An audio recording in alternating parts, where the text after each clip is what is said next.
plummeted down through that weird sky towards a great turbulent ocean that roared and swelled, a ferocious sea that offered no hope of survival. I thought of home and wept, unaware that in an instant my fortunes would be changed by an event so bizarre I almost hesitate to tell you. And it happened like this. A giant whale? It was huge, General. You were swallowed by a giant whale. Yes, General. You look remarkably well for a man who was swallowed by a whale. I am blessed with a strong constitution, General.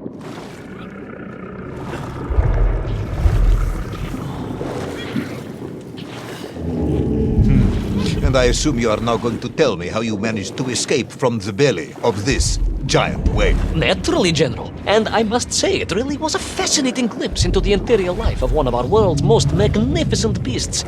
I consider myself a wiser man after this experience.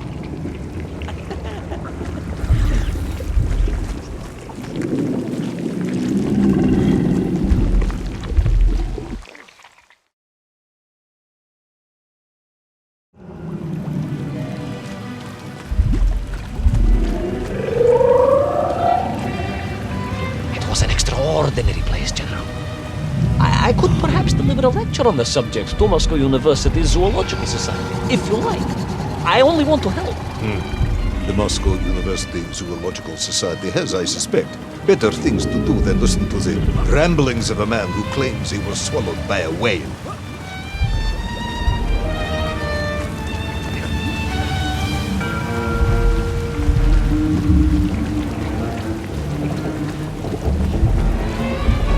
It is a shame, General. People can be so closed-minded. I, on the other hand, have little choice.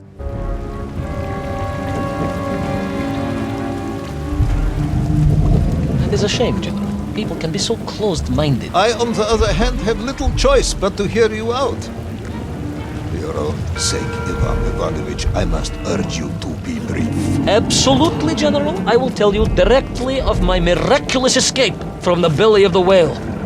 You simply won't believe what happened next. That is becoming a dangerously overused phrase, Comrade.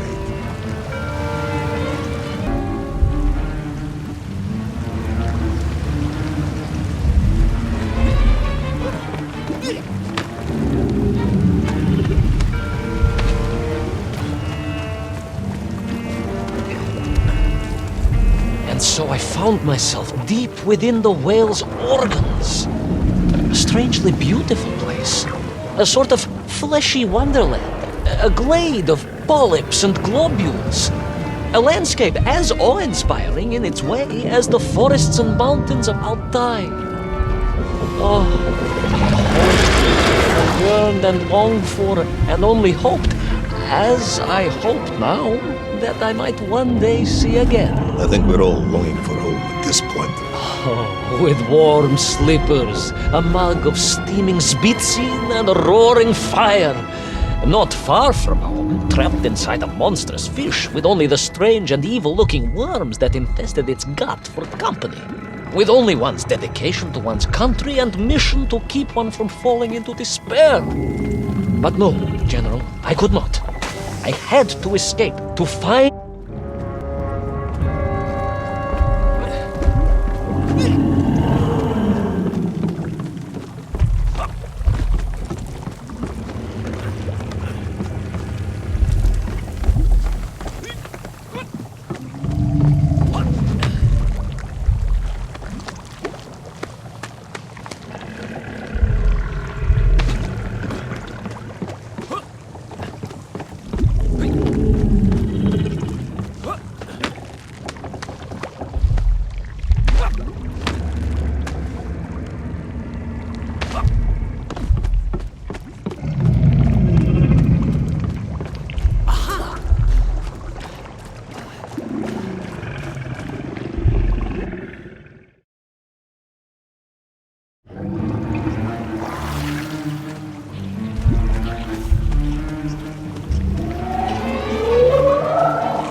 Worms, you say? Living inside the whale? Oh, they were horrid things, those worms, General. And most unwelcome, I would say. Parasites. But I had no idea just how rampant their infestation was, nor of the tremendous sizes they could grow to. At that point, my thoughts were only of escape. And I had a plan. Yes, I'm sure you did.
They made your Nivirayatni whale sick.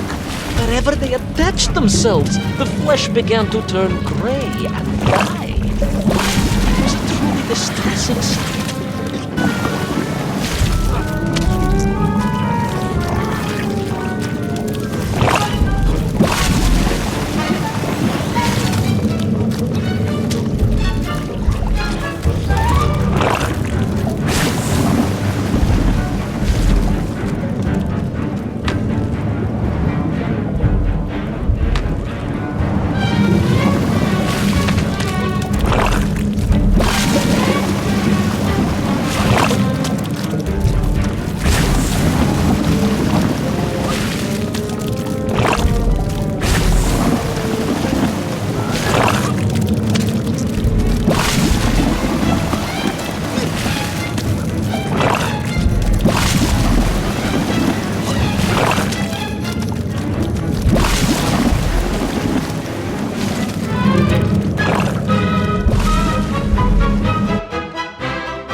In my mind, it was a simple plan, General. I would climb up through the whale's throat, into its mouth, then wait until it opened it to feed, and swim out. Ah, yes. Brilliant, Ivan Ivanovich. Only one or two minor flaws with it. For example, did it not occur to you that the whale would likely be deep underwater when it ate? We bravo, General, but I am a strong swimmer. As a child, my parents would take us to holiday near Irkutsk, where we took constitutionals in the waters of Lake Baikal. In fact, my mother often called me her malenький морской котик.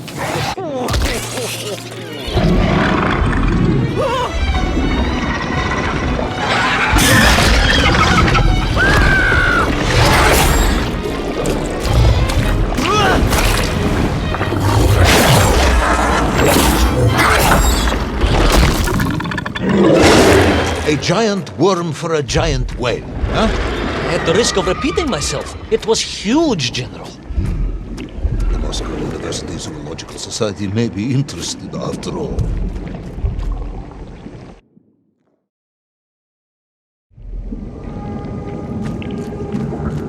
Let us take a moment Ivan Ivanovich. Your ridiculous plan to escape through the mouth of the whale failing, you would now have me believe you had embarked on some misguided crusade to free it of the worm infestation. To what end, exactly? When one suffers, we all suffer, General.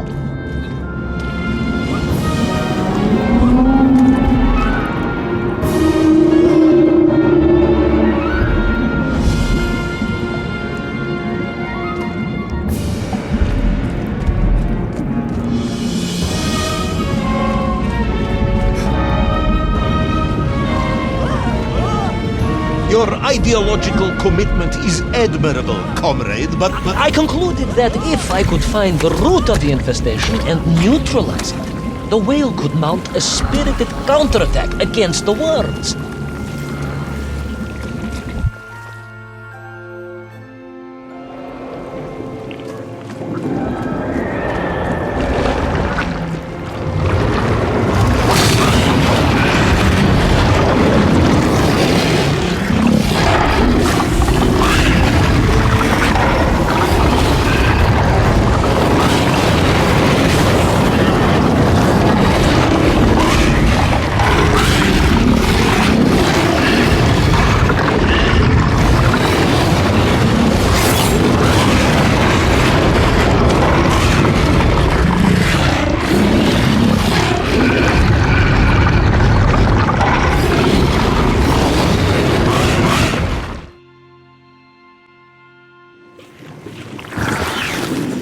And then, victorious, the whale would surface to expel the remaining poisonous muck and slime from its body. And at that point, I could escape through the nearest convenient orifice. In this case, most likely the blowhole. That is the most revolting thing I've ever heard. General, we are Russians. We have withstood the sheer force of nature and history and emerged triumphant. An expedition through the nasal sphincter of a gargantuan whale is nothing to us.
I suppose you would have me believe that the whale was grateful to you.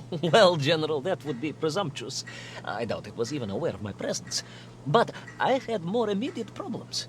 For if the whale might have been relieved by my actions, the worms were enraged. Worms do... Furious. Worms Incandescent. do not feel... Violently indignant. emotions. Demented, General. Deranged. Enough!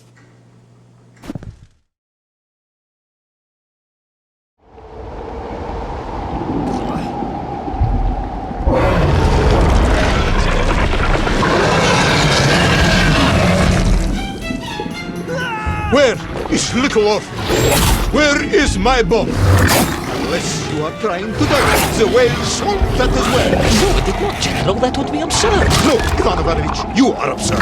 The story is absurd. This whole ridiculous fairy tale is absurd.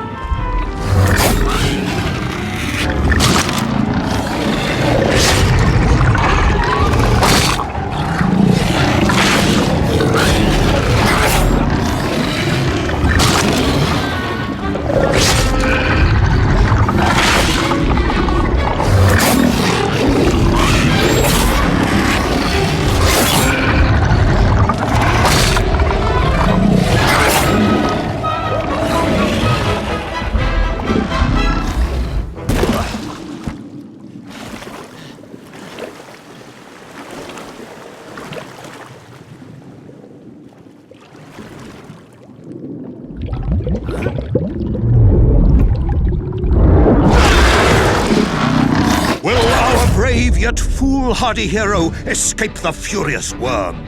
Will he be doomed to spend his days trapped in the innards of a bad-tempered cetacean?